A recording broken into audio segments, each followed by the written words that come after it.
மோசேயின் கோல் பாம்பாக மாறியது, எகிப்தில் வாதைகளை உண்டாக்கியது.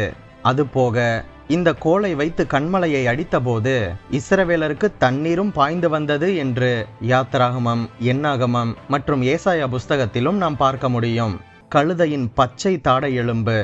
பராக்கிரமசாலியாகிய சிம்சோன் பெலிஸ்திய மனிதர்களாகிய 1000 பேரை சாதாரண கழுதையின் பச்சை தாடை எலும்பினால் அடித்து கொன்று குவித்ததை நியாயாதிபதிகள் 15:14-15 வசனம் சொல்கின்றது.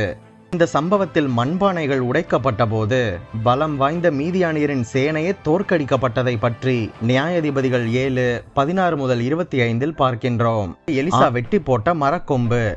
இந்த தீர்க்கதரிசியாகிய எலிசா ஒரு கொம்பை வெட்டி எறிந்தபோது தண்ணீரில் விழுந்த கோடாரி மிதந்து வந்தது என்று 2 ராஜாக்கள் 6:1-7 பார்க்கின்றோம். பத்வீதின் கையில் இருந்த கவனும் கூழாங்கல்லும்.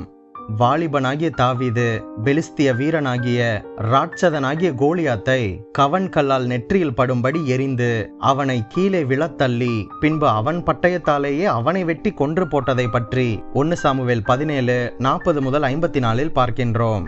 அதாக ஒரு சிறுவன் கையில் இருந்த 5 அப்பங்களும் 2 மீனும். இயேசு இந்த 5 அப்பங்களையும் மீன்களையும் எடுத்து அதை ஆசீர்வதித்து பிட்டு கொடுத்த போது 5000த்திற்கும் அதிகமான புருஷர்களும் ஸ்திரீகளும் பிள்ளைகளும் சாப்பிட்டு திருப்தி அடைந்து பின்பு 12 கூடை நிறைய மீதியும் எடுத்தனர் என்று சுவிசேஷ புஸ்தகங்களில் சொல்லப்பட்டுள்ளது.